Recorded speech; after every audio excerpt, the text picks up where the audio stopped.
Good afternoon, Professor Palmer. Well, good afternoon. Hi. Sylbourne Sydial here. If you can recall, we met many moons ago in London in some of our campaign factors. Yes, I can. When we were trying to tell this gentleman who was trying to claim that black people's brain or their DNA is less off than white persons, isn't it? Yes, I think he was very distinguished, what we call a geneticist, who actually discovered the DNA principles. Mm-hmm. So you're not talking about an ordinary scientist. And I was absolutely astonished that he would come out and say that, in fact, black people's produce less efficient work mm-hmm. than, in fact, white people, and that it could be genetic. Wow. Which is a very serious claim. Yes. Which, we know is probably is caused by the environment. Yes. Well, it is good that we actually take him on that time, and I think he's now somewhat in obscurity, if not out of the picture completely. That's correct. He's not said another word since. the power of unity and working together. Correct. Well, Professor, the new news which came up recently, which I was actually glad about on the New Year, was when I saw that you were awarded, appointed. Well, what is the right phrase? Is it by the Queen? Isn't it? Yeah, it's a sort of you're nominated, as I understand it, and the nomination committee of the Honours Committee this committee makes a decision, and the decision is to award you whether it's MBE, OBE, CB, or a knighthood, and I was lucky to be, and quite honoured in fact, to be awarded a knighthood. Okay, so you are now Sir. Well, that's what I'm told. but I've always called you Sir. Well, my grandson now says, "Should I call you Sir, sir?" Yeah, Sir, double times, if anything. But it's a wonderful achievement. We just had recently, what's her name? Stephen Lawrence's mother, Doreen Lawrence. As well, yeah, she was made a baroness. She was made a baroness, and there's also Bill Morris. Yes, Bill, I know Bill well. As well. So I believe that what is really even so fundamental is the fact that as a people, even not saying just Jamaican, as a people, we're actually moving and breaking through barriers, if anything. Would you say so, sir? Or is it a little too late, or is it going through? What would you say? I think that, and it's very important that you did start with, Professor Watson, because there is still this debate, and black people should be aware of it. There is still this debate as to whether, because, say, black kids, just like some Bangladeshi children or whether they're Irish children, do perform worse than, say, other children. And people are looking around, and they've always been trying to do this, is to try, especially with black people, to say it's genetic. Mm-hmm, mm-hmm. And you know what that means? If somebody says that something is genetic, it means, therefore, it cannot be changed. Yes. And therefore, you shouldn't be wasting money on it. Yes. So therefore, if they were to prove that somebody is genetically different, then you're going to get different treatment, and this treatment is going to be less effective, and therefore you are in a whole lot of trouble. We know that human beings are, as I said in my book, I said we're different but the same. Yes. Do you recall recently Mayor Boris Johnson mentioned that people have different IQs, so therefore, let's get real. I think that was something of the nature of what he said. I didn't hear that. I'm not too. Yeah, something of that region there, and so therefore, there's this sort of thinking out there that it was along the lines of not everybody's equal. Yes, I think that was it. Yes, I would have to see exactly the phrase, but if it's trying implying that the people are different and they deserve different treatment Yes. because they are inherently different, Yes. then that is dangerous nonsense. And again, it wasn't alluding according to, i.e., race. It was people per se. So therefore, let's get real. If you're of a level, don't try to or seek to go there. There's only a level which will be of the ruling class, a level which is going to be of the working class. So therefore, some people might look at it and say, well, hang on a second. It doesn't make sense that I try to push any further, is it? Right. Oh, no, we don't want to get that sort of nonsense out in public, and anybody who says that, because if you look at the evidence that when I first came to London in 1955, we had secondary modern schools. Yes. And these secondary modern schools were just organizations that held people for a few years and put you on the street to clean it. Yes. You know, and the point is that the secondary modern school was developed by a man called Sylbourne, a psychologist, in the early 1900s. Now, Sylbourne made up his results. He actually, we found out subsequently, he didn't have the evidence. He made up the results that the white working class are less intelligent than the white middle class. And that was the basis of the school divisions, grammar school and secondary modern schools. Yes, yes. Which I went to a secondary mod. Now, they've now found, since he made up his results, that these divisions were artificial. If you come from a poor area, you do less well on intelligence tests. Yes. Because they're designed for middle-class white people. Yes, yes, yes. You see what I mean? So there is a certain Eurocentricity about these tests. And you cannot judge, poor white people against rich white people. And you cannot judge people from different cultures with those tests to find out whether they are intelligent or not. So therefore... the argument is a scientific base, and therefore it is very dangerous when people try to summarize it. Right. So therefore, one would tend to allude that depending on your agenda and what you want to find at the end result, you will tailor your research accordingly. Well, this is what Sylbourne did. Yes. And that's a very good example that we must not do that again. And a lot of people don't know about Sylbourne. But he was the cause of a lot of white people ending up cleaning the streets. Yes. And that's why in the end they got rid of the secondary modern schools and they put in the comprehensives. Yes. And a lot of the people now who were regarded as quite ineducable have done quite well in one generation. Yes. I mean, my mother, who could be regarded when she came in 48, if she was given a test, as being educationally subnormal, I was given a test in 55. Yes. And showed that I was educationally subnormal. And now going back to 1940, when you were born in St. Elizabeth, Jamaica. Yeah. Give me a little synopsis of your journey to Jamaica. Were you on the Windrush? No, my Windrush was 1948, wasn't it? Yes. When my mother came in 48. Okay, that's what I was looking at, yes. The Ascania. Uh-huh. And the Ascania, I don't know who owned the Windrush, but the Ascania was owned by the Cunard Line, so all their ships had IA at the end. Yes. So my mother came on the Ascania in 48, and so the Windrush may have been a few months before that. And I came in 55 on the Mauritania. Yes. So, no, I wasn't here in 48, but my mother was. But you came on your own, I can figure, yes? Yes, I did. In Jamaica, I'd only traveled on Sunday school picnics out of Kingston. I didn't travel much, but then I traveled 5,000 miles on my own. Uh-huh.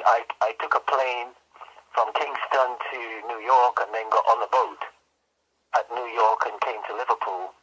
And most of my white colleagues and friends says, how the hell could you do that? And I said, there you are, you see, I'm supposed to be educationally subnormal.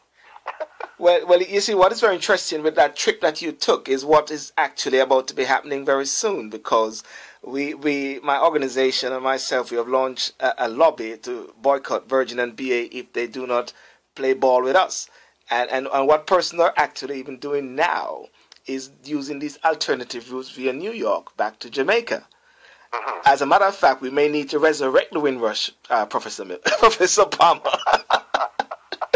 To show that I'm sure it wasn't British Airways or Virgin you came with, to New York, is it? You didn't go on those planes, did you? No, I came on a propeller job from Jamaica to New York, and then I took the boat. Okay. But I fully understand what you're saying, that, I do some work with the Scottish Parliament, and it's one of our committees. And if we were made aware that of this, unfairness in terms of the fares one paid, depending on which part of the world one lived in. Yes. And what it now turns out is that some of the people in the poorest part of the world are paying the largest fares. And that seems to me quite wrong. And that is the airport passenger duty tax, which I also sit on a committee appointed by the Jamaican High Commissioner.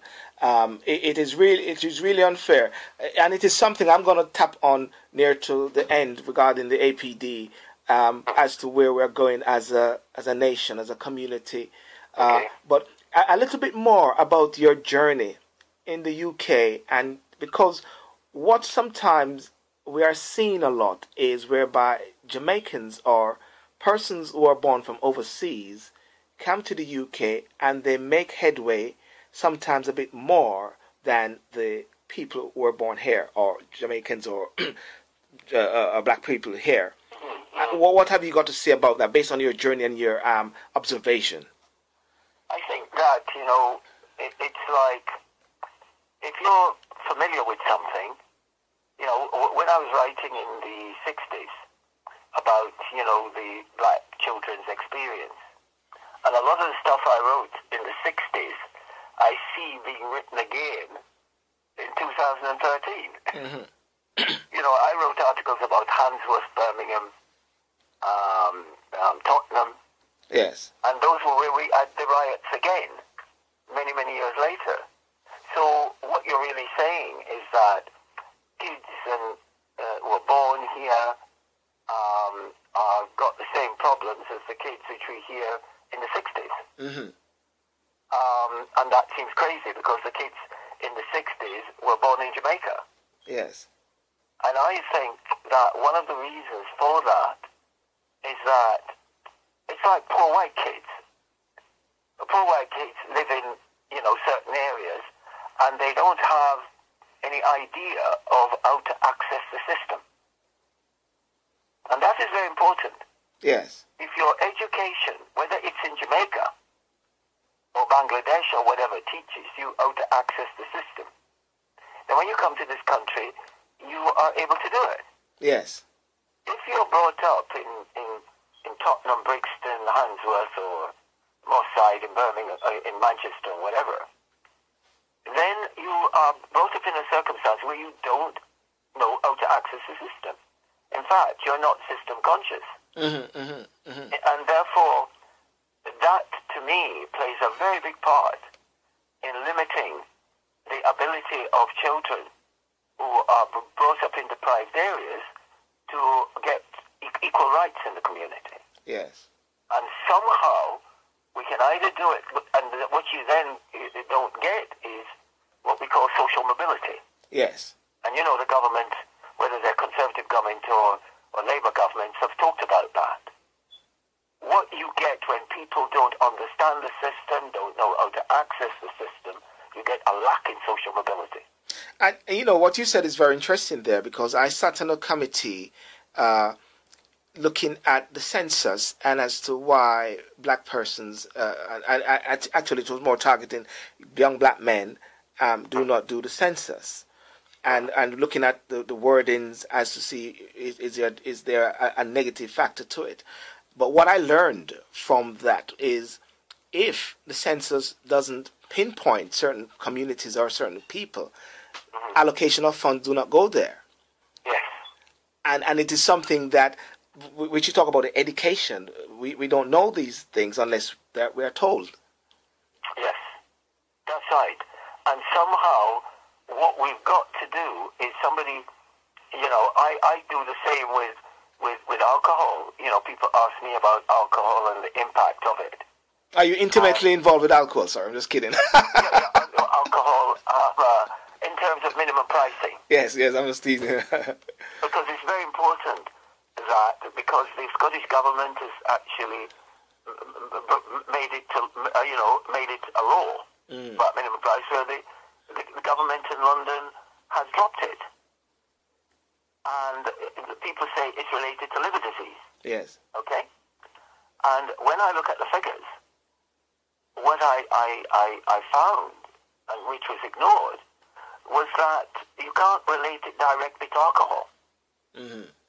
Therefore, there are other factors involved. And now there are publications saying poor people who live in poor areas are 5 times more likely to get liver disease drinking the same amount of alcohol as rich people. And therefore, if you live in a deprived area, there are multiple factors that influence not only your health, but also your education. And to blame one aspect, whether it's alcohol or drugs or violence, yes, and say these are the things that limit these areas.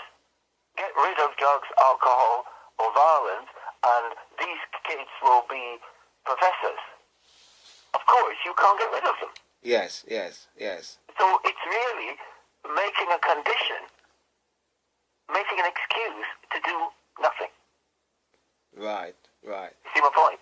I can see very, very clearly where you're going with that. So therefore, a lot of what we need to do is actually the whole education process, which is That's so right. crucial. We need a social change in those areas. That means education. That means attitude change. All these things, and attitude change comes with education. I'm actually listening to you, and I'm actually wanting to move swiftly on into another area, because as I listen to yourself and I look at also some of the background, I did look at research whereby you're one of those persons who highlights some of the old slave trade factor, which sometimes seems to be overlooked many times. And today in the UK, okay, you're in Scotland there, but you're intimately with the UK, because I know you're the chief of Scotland, Mr. Salmon, want to take you guys away, That's another thing there. But within the UK and post the riots, which was in London, there are many persons that talk about that London or the UK is on a time bomb. There are some people who say that based on the recession, based on the cuts. And at the same time, you've got another sector who is actually going through. You're seeing persons moving forward, young people moving forward with SMEs and with these new companies, new starters going on. And then another sector which is saying it's getting bad, it's getting bad, it's getting bad. How do you look at that, sir? You always have the prophets of doom. And, we had Powell in the 60s talking about rivers of blood. Yes. That, we'll all be killing each other and the Thames will be full of blood within, 5 years or whatever time period he gave. Yes. Now, the black immigration has gone down and now we have white immigration. Yes. Starting today. The irony is I'm asked by the white groups to come and speak on their behalf. So what we have is that the black immigration is over and we have certain problems. We have white people coming in and we're told they're educated, so they're not going to be on the benefit system. The problem is there is no doom imminent. There never is. Yes. What we have is a situation, as I said before, and it has to be faced. There is no point finding excuses for it. You know, new policies, new phrases, new whatever. It's very simple. Yes. If you live in deprived areas, you're going to do less well educationally, you're going to have less mobility, and those circumstances, social circumstances in deprived areas, you've got to change them. Yes. Yes. And there is going to be no rivers of blood. Yes. But they're going to be discontent, and it's pointless insulting these people by saying that they've got less lower intelligence. There's no evidence for it. Right, right. So no evidence. But it costs money. And if you start spending money on deprived people, the wealthier people start complaining. And that sociological theory. And that points also to the same APD, because I tell you what I say to persons sometimes, why sometimes I believe the airport passenger duty tax is not getting a certain momentum, is that the persons who are actually going to benefit will be the minority. Yes. Oh, yes. And that is that social theory is that anything that the majority perceives to benefit the minority, they vote against it. Exactly. So therefore, it's good government. Yes. So therefore the angle. Look after the minority. Yes. Yeah. So therefore the angle is, and this is something which I push because I was on the Operation Black Vote scheme and support Simon Woolley and his work, is about getting the black community, ethnic community, to be politically sensitized and sensitive to the movement, because seeing the work that you're doing, seeing the work that Bill Morris, seeing the work that Doreen Lawrence is doing, it's a radical approach, but actually entwined with the political system to make that change. It is. In fact, for example, the East End, was quite a dangerous place to live at one time. In the 50s. And it has been radically remodeled, socially. And now you get middle-class people moving in the East End. So was Highbury. Look at Brixton. When I lived at Bright Street, yes, just in the Caledonian Road area, it was a pretty dangerous area to live. Caledonian Road was tricky. I mean, I was always terrified when I walked down there. Now I go back to those areas, I couldn't afford to buy a house now in parts of Highbury. Whereas before, you could get a house there for £200. And is that a bit like Brixton now? Well, yes, I know Brixton less well, coming from the north of London. We never used to venture much around there. But, you're probably quite right. And I know for council estates that both in Scotland and England, that if they pull down a 12-story high building and put 2-story high buildings, you change the whole attitude of the people. Yes. Yes. And what it therefore, Sylbourne, requires is money. And it is no point, people like, if it's Boris Johnson, as they said that, trying to find excuses to solve conscience. Watson, don't worry about black people, they're genetically different, so you don't need to spend a penny on them. Don't worry about people from deprived areas, they're lower intelligence. And therefore, our conscience is clear. What can we do if it's genetic? Yes. That is not, it is dishonest, it's not true, and in fact it won't work. Well, good. So now, sir, in regards to the knighthood, right? What happens now? I think you're now on another journey. Lots of phone calls, and I get lots of emails. I'm just going to go on doing what I did. What I did in Scotland was to do, and it's at the beginning. Yes. I started to look at Scottish Caribbean history. Yes. And it is now in the Scottish curriculum of excellence. Okay. In the history curriculum. Because the white historians did nothing. They wrote about a history mainly in terms of abolitionists. Right. They didn't write about the great Scottish families or English families which benefited and who still run the system. Mm-hmm. And that's what I talk about. And the ordinary Scottish people, white people, are absolutely horrified that nobody told them about that.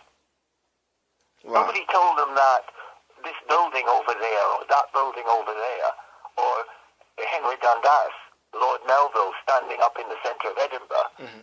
actually sent out troops to defeat the Maroons and then transported them to Nova Scotia. And did you get any opposition when you were on your quest and your research and pronouncing these findings? No. In fact, the Scottish people, I wrote an article and bits were taken from it for the Evening News in Edinburgh about a month ago.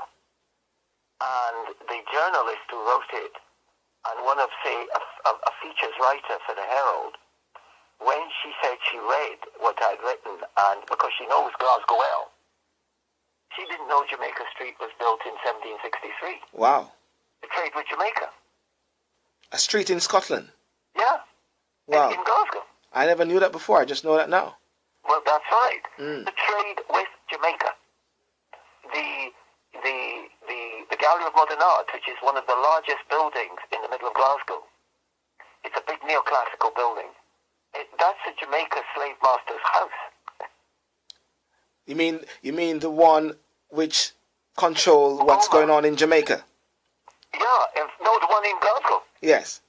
The Gallery of Modern Art, built in the middle of Glasgow, yes, is William Cunningham's house, and his slave plantation was in Westmoreland. Okay. That was his house. So therefore, when we hear of Jamaicans sometimes, and they talk about their Scottish roots and this Scottish heritage based on the intermingling, these are some of the factors there that links that, isn't it? Oh yes, and in fact, you can have great discoveries, and I've worked in research, and I've done a little bit on that, where you're looking at science. But a great, I will now put it down to one of the best observations I had, which is obvious and a child could have seen it. All great discoveries, when you explain them to people, everybody could say, I could do that. Yes. Historians were saying there was no link, the links were tenuous, and that's what we're told. I wrote to one of my friends in Jamaica and got the Jamaica telephone book. Yes. And when you look at the Jamaica telephone book, about 70% of the names in there are Scottish. Wow. Wow. Now that is... Most of us have got Scottish surnames, or we have relatives who have. Wow. All of us in Jamaica. Mm. So there are more Campbells, believe you me, I've counted them. Well, my wife is Campbell. My wife, her name is Campbell. Yeah, there are more Campbells in the telephone book, of Jamaica telephone book, than there are in the telephone book of Edinburgh and all the surrounding areas. Wow, wow. There are 2,500 Campbells in the Jamaica telephone book. That's very interesting. That's very And interesting. the first Campbell that arrived in Jamaica in 1695, okay, arrived from Scotland, and the Campbells have been there ever since. We know the first Campbell that was in Jamaica was a Scot, and they're from the west of Scotland. So your wife can go to the west of Scotland. The Duke of Argyll is a Campbell. Okay, okay. So once you tell people that, historians were in trouble because the telephone book, I've got a good telephone book and I show it to them.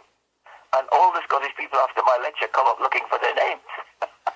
So the key thing again is knowledge is power. That is the point. And the point is that it took a Jamaican who was trying to make a point, looking for the evidence to support that point. Without that telephone book, I'd be struggling. Wow. Wow. And therefore, you tell the kids, it is that simple. That's what knowledge is about. That's what power is about. Well, not to support your case. Well, Professor, I'm not going to keep it too long because I know you got many things to do. But one thing I just want to bring in before we go is my organization, Facilitators for Better Jamaica, you know, when we met some long time ago, and when we sat with Errol Walters back then with a different campaign in the UK, we have gone 10 years now, and we lobbied the UK government at the time when Jamaican teachers, well, Commonwealth teachers were having a fight with their qualified teacher status. Of course, yes, and we were successful in partnership with all the different groups, NUT, Black Londoners Forum, where Errol Walters with, and we need to work together. Exactly, we were, and that is one of the things we strategically do. Now, what is happening now? We have launched a campaign called Community Against Exorbitant Plane Fares. Right. And this is Virgin and BA, because we have actually still have the APD there, but this is more complementary because the APD deals with the political aspect. What we're doing is actually approaching the airlines by itself. But how we're doing it this time, sir, is doing it more strategically, where we're engaging with the communities. We're going around the UK having consultation. Okay. Because if we can pull the community with us, and everybody's saying this is what they want a better fare, they want to get their baggage allowance, or they will boycott, or we look for alternative routes, like what you did. You showed us that you came to the UK on a plane to New York and a boat. So when I got to, I think it was Newfoundland. Yes. I thought I'd arrived at Liverpool. I didn't know how far it was. Yes, yes. So where we are now, we're now 15,000 signatures, and but just want to hear your view on that, because this, why I'm bringing it up, because each step of the way as we're doing this, we tend to listen to what people are saying, because it's very important that we come together united, and what we're finding is that the disparity and the discrimination against the black countries in regards to this, we're finding it very profound. What's your view on that, sir? Is this about the fares? The airfares, yes. The airfares, yes. And this discrimination in terms of, well, as I said at the beginning, that I think that anything that, what the definition is that which, in fact, which is disproportionate. That's the word. If something is disproportionate and it cannot be justified, then it's discriminatory. Yes, yes. That's it. Those are the rules. Yes. And if it's disproportionate and it cannot be justified, so you say to Virgin, we think it is discriminatory. It is disproportionate and we want you to justify it. Yes. And if they can't, then you say, then you go for them on the basis that they cannot justify it, thus it's discriminatory and it must be changed. And as we would say sometime, end off. That is the end of the argument. You keep going at them, say, you justify this. Yes, yes, yes. Because if you cannot justify something, it's anti-human. Yes, yes, yes. You see what I mean? Now, it is very serious, and I do appreciate the time that you took out of your schedule. If you know your argument and you're writing just one sentence. Yes. It works. You write 5 pages. Doesn't work. Yes. So seek out what you got to say, find the right words, and the right word for the slums is changing of attitudes. Changing of attitudes. That's it. Because once attitudes change, then people will change themselves. And you know what is very funny? Once the people know, just like in Scotland, when people start to know certain things, it makes a big difference. We'll be surprised at the same time how much... One thing, they'll be negative. Yes. When you start telling this history. Yes. They are negative if you say you were involved in slavery and you killed hundreds of thousands of people. That attitude is negative. If you say to them, John Bloggs up the road, Lord whatnot, or Mr. So-and-so, had his plantations in Jamaica, and that building, he built it with that money, they don't find that acceptable. Yes. It's the way you teach history. Yes. That makes bring people. And I've got 3 people on my computer. The ex-deputy chief constable. Yes. A young Scottish guy doing his PhD on Scottish Jamaica history, and somebody else, just an ordinary person. They're all going to Jamaica for their holiday. Yes. Because they now feel an affinity with the country. Wow. Wow. That's you know what I mean? That's very interesting, Professor. Well, okay. Well, Professor, I want to thank you. Right, see, my wife is hovering about. Yes.